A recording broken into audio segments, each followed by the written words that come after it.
Con 111 votos a favor, diputados del Congreso de la República ratificaron de urgencia nacional el estado de calamidad decretado por el organismo ejecutivo a causa de las recientes lluvias. Esta medida estará vigente durante 30 días en todo el territorio nacional. El decreto fue aprobado durante una sesión extraordinaria.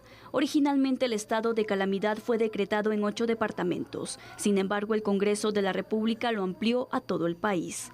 Con este decreto, el Ejecutivo también podrá limitar la libre locomoción en zonas que se consideren de riesgo ante las lluvias. Este tema que ha venido a acontecer con las lluvias y las inclemencias del tiempo ya nos está perjudicando a más departamentos y creemos conveniente que como dura 30 días, que de una vez lo extendamos a todo el territorio nacional. Luego de ratificar el estado de calamidad, los diputados aprobaron 2 reformas a través de las cuales se autoriza el traslado de 1.000 millones de quetzales al Ministerio de Comunicaciones para compras y contrataciones.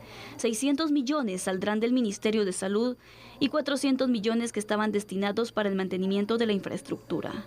Estos serán trasladados para el fondo que ejecutará la cartera de comunicaciones. Muy bien, la ratificación del estado de calamidad pública, una necesidad para el país por las distintas emergencias que se han presentado por el tema de las lluvias, que recordemos es una temporada en la que nos encontramos que todavía falta también que se pueda continuar. Las expectativas o los pronósticos que se tienen no son nada alentadores. De hecho, se pronostica que continúen las lluvias, que se intensifiquen y también que otros sistemas como de baja presión también se presenten o se acerquen al territorio nacional. Licenciada Clavería, vemos entonces el estado de calamidad que ha sido aprobado y ratificado por el Congreso de la República como un aval también para que pueda tenerse durante estos 30 días. ¿Cuál sería la forma ideal de que se pudiera tratar? Porque recordemos que un estado de excepción a veces genera un poco de dudas. Sí, muchas dudas, no un poco de duda. Yo creo que en lo que fallamos normalmente en el país es que nosotros vivimos en un territorio altamente vulnerable. Conred y los alcaldes municipales juegan un papel determinante. Lo que sucede es que no hay planes de emergencia en que participen los alcaldes a nivel nacional para revisar qué áreas son las de mayor riesgo y tomar las medidas necesarias para que efectivamente cuando se dé este tipo de eventos no nos complique la existencia como nos la ha complicado hoy. Usted lo plantea muy bien al principio, las lluvias están ahorita pronosticadas por lo menos en este lapso tan pequeño para hasta el jueves de esta semana que viene. Eso implica cualquier cantidad de desastres, deslaves, derrumbes, inundaciones, desbordes de ríos, etcétera. Y lo más importante es que los recursos que se empleen, Sandy, sean ejecutados con transparencia, porque la duda que le deja a la población es precisamente cuando esos recursos no se ejecutan con la transparencia suficiente y que se crean muchas dudas. Así es, que ese es el punto, ¿no? Por eso es necesario que se aumenten las medidas de rendición de cuentas, de transparencia también, para que se pueda hacer una buena ejecución, porque no solamente es aprobar un estado de calamidad, sino que implica esto, manejo de fondos, la situación de las compras cambia también el procedimiento que se tiene. Entonces, este es el factor que al final hace dudar, ¿no, Lic? Es que el problema ha sido también una constante en todos los gobiernos en los que cuando se plantea un estado de excepción de la naturaleza que sea, normalmente ha habido un aprovechamiento en el tema del dinero y de las compras. Y esto ha dejado un mal sabor de boca a los guatemaltecos y hay que hablar las cosas tal y como son. Pero creo que la Contraloría General de Cuentas de la Nación debe de jugar el papel que le corresponde, que es la fiscalización de los recursos del Estado, por un lado. Y por el otro lado, el otro órgano contralor, que es el Ministerio Público, a quien de igual manera le corresponde, a través de la Fiscalía Anticorrupción, revisar que ese dinero se invierta de la mejor manera, especialmente cuando se plantea un estado de calamidad y cuando los desastres son tan altos como se ha sucedido en Guatemala en tan corto tiempo. Y como usted muy bien lo dice, falta mucho todavía. Totalmente, licenciado. Vemos entonces que aquí hay un manejo de fondos. De hecho, se habla de que se va a ayudar a más de 1 millón de personas damnificadas por las lluvias. Lo que va en este momento de la temporada de lluvias, que no ha pasado también varios meses, es decir, lo más fuerte se ha tenido en las últimas semanas y ya va más de 1 millón de personas afectadas, damnificadas. Y este estado de calamidad lo que busca es poder atender la emergencia de este 1 millón de personas. Pero también nos estamos proyectando a las personas que ya están sufriendo las consecuencias de las distintas emergencias que se han registrado. Pero, ¿qué va a pasar con las que más adelante también vayan a sufrir? Este número puede aumentar en cualquier momento y no ser pesimistas, pero es que no tenemos de verdad otra forma de poder visualizar el panorama, licenciado. Yo creo que usted lo está planteando correctamente, porque el grave problema es que Guatemala es un territorio sumamente vulnerable. Así y es. Lo tenemos visto en cada invierno. Por lo tanto, este 1 millón de damnificados se va a disparar en el corto plazo o en el mediano plazo del invierno, me refiero al invierno.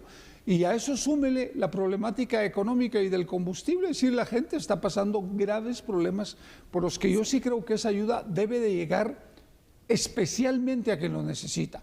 No a los amigos de los alcaldes, no a los amigos de los funcionarios, no a los amigos de los diputados, sino a quien realmente lo necesita, y debe de haber un monitoreo y un control y una supervisión exhaustiva para que este dinero llegue a quien realmente lo necesita. Siempre se da ese voto de confianza, ¿no? De decir, esperemos que la ayuda llegue a las personas que son afectadas, pero ¿de qué forma se podría verificar, licenciado? ¿Cuál sería el proceso adecuado, transparente, para poder trasladar esta ayuda y que efectivamente se pueda evidenciar que sí es a los damnificados, ¿no? Con los documentos de identificación. Primero haciendo un monitoreo para ver quiénes son los damnificados y efectivamente que esas personas sean los que los reciben, con firmas, pero con el documento de identificación para que se identifique esa persona y esa familia que necesita esos recursos. Porque lo que normalmente se hace es que cuando son víveres, cuando son materiales, cuando son fertilizantes, cuando son herramientas, se entregan a las alcaldías, a las gobernaciones y ellos entregan a quien se les pega la gana, no a quien lo necesita.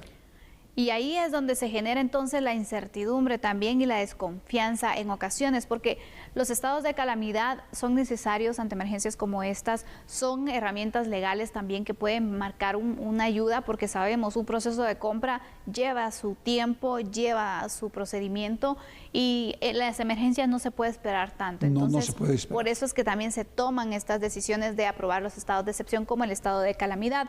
Vamos a ir con los datos, licenciado, para poder ir ampliando en este análisis que estamos realizando esta noche sobre este estado de calamidad, porque el Congreso de la República ratificó y aprobó este nuevo estado de calamidad a nivel nacional, en esta ocasión derivado del impacto de las lluvias en los últimos días. El estado de calamidad busca que el gobierno pueda, en teoría, responder de manera inmediata una crisis en el país. A través del estado de calamidad se pueden realizar compras directas, obviando los procesos estipulados en la Ley de Contrataciones del Estado.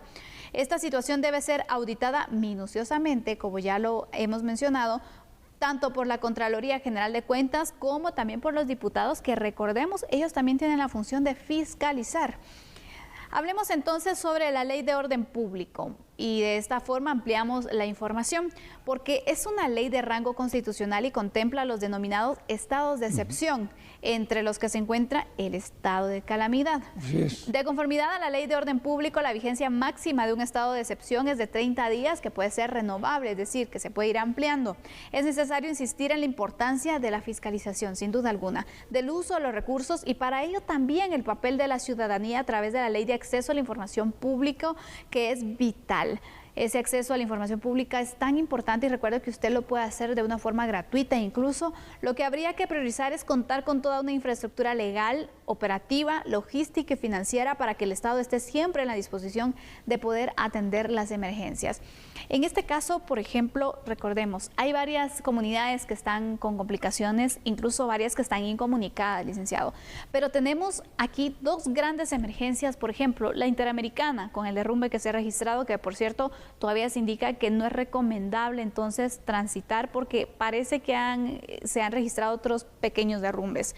pero también el caso del kilómetro 15 del Pacífico, donde tenemos este hundimiento que cada vez es más grande y que también el punto es de que para poder utilizar los recursos, para poder hacer las compras necesarias y atender las emergencias, es importante algo también, y quisiera que usted nos diera su punto de vista, seguir las recomendaciones de los especialistas. No solamente es venir y comprar y bueno, tenemos vía libre y creo que esto es, sino que saber priorizar el gasto, ¿no?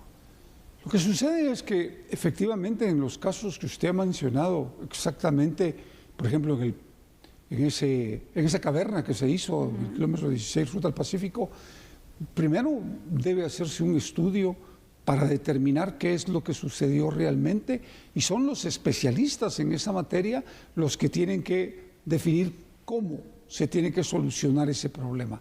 No se trata simplemente de echar cemento, ya quedó demostrado que se lava, por lo tanto es dinero perdido.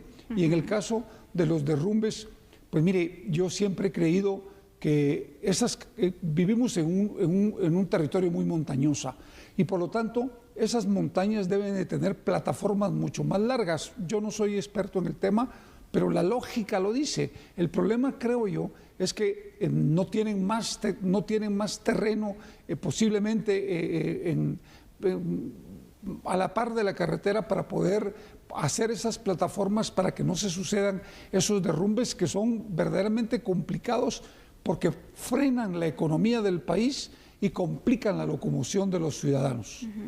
Totalmente, por eso es de que estamos analizando este tema porque es importante. Sí. Las emergencias sabemos que deben atenderse con rapidez, que hay muchas personas que ya llevan varios días, varias semanas de estar esperando una respuesta pronta, y también la coordinación, porque el papel importante que juegan en este caso los alcaldes también va a ser determinante para el proceso y sobre todo también el alcance y la efectividad que se tenga con este estado de calamidad.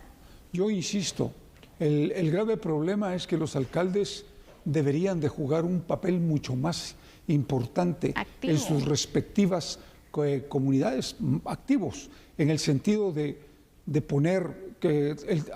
trabajar coordinadamente con Conred para prevenir los derrumbes, los deslaves, porque hay zonas de alto riesgo que todo el mundo conoce, ellos conocen especialmente, y yo creo que esto es lo que hace falta, un plan de contingencia anual cuando entran el invierno, porque provoca de verdad desastres a todo nivel. Lo curioso de esto es, licenciado, que cada vez que se viene la temporada de lluvias, que es cada año, siempre hay emergencias, siempre hay situaciones que no se han previsto, y yo me pregunto, ¿por qué si se sabe en qué temporada llueve, por qué no existe un plan de prevención o una preparación de, bueno, si pasa esto, vamos a hacer lo otro? O incluso, yo no sé si ya dentro de la elaboración del presupuesto para el siguiente año ya hay un rubro específico para atención de emergencias, porque hasta esto hay que considerarlo. No está considerado. Y el grave problema es que en el caso de Conred no cuenta con los recursos necesarios para poder atender las emergencias. Y en ese sentido, una institución que puede apoyar y ayudar a atender todas estas emergencias sin equipo, sin logística, sin el personal humano, sin recursos, no puede hacer absolutamente nada. Por lo tanto, pasa lo que siempre pasa. Al final se descansa en el Ejército Nacional, porque son ellos los que tienen que salir conjuntamente con la Policía Nacional a ver cómo solucionan los problemas en el territorio nacional. Y paran haciendo entonces funciones al final que no deberían de estar, pero están en apoyo también para cualquier emergencia que se presente. Sí es importante fortalecer la Conred, porque imagínense, es para la reducción de desastres y que esté débil. Entonces, ¿cómo le vamos a pedir que exista entonces ese plan de reducción de desastres si al final tampoco se le apoya y se fortalece? Pero mire, revise lo que sucedió, por ejemplo, en el Pacífico, en el kilómetro 16. Nadie, absolutamente nadie, tenía planos de lo que había ahí. ¿Cómo es posible que una municipalidad no tenga planos de los colectores, los desagües y las tuberías de su respectivo municipio? Es inentendible. Claro. En el siglo XXI. Estoy de acuerdo en el siglo XV o XVI, pero en el 21, cuando la tecnología está al servicio de los países, no puede, me resulta inconcebible. Y además, que los alcaldes no se preocupen por revisar la infraestructura subterránea, sino adornos, pintan bonito, ponen bonitas las cosas, pero por abajo los colectores acabándose, los tubos de agua igual, los desagües igual, resultado, pasa esto.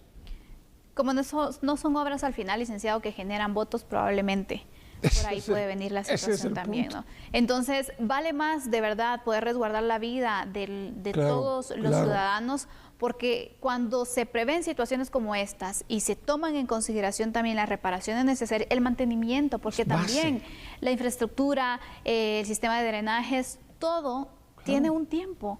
Entonces no podemos colocarlo y bueno, de que toda la vida esté, no, hay que darle el mantenimiento correspondiente y hay que tener el control también. Entonces este es el llamado para las autoridades. Y voy a ir cerrando con esto también. Recordemos que con la situación del hundimiento en el Pacífico, la CONRED hizo un análisis de la situación y la recomendación también correspondiente, pero parece que solo la realizó y los planes que se habían tomado en ese momento fueron otros. Entonces siempre hay que tomar en cuenta lo que los expertos y las entidades que se encargan de estos temas recomiendan y dan a conocer para poder tratar así los temas. Así que ha sido ratificado este estado de calamidad. Veremos cuáles serán las primeras acciones y los resultados que se empiecen a tener en estos 30 días. Vamos ahora con otras noticias.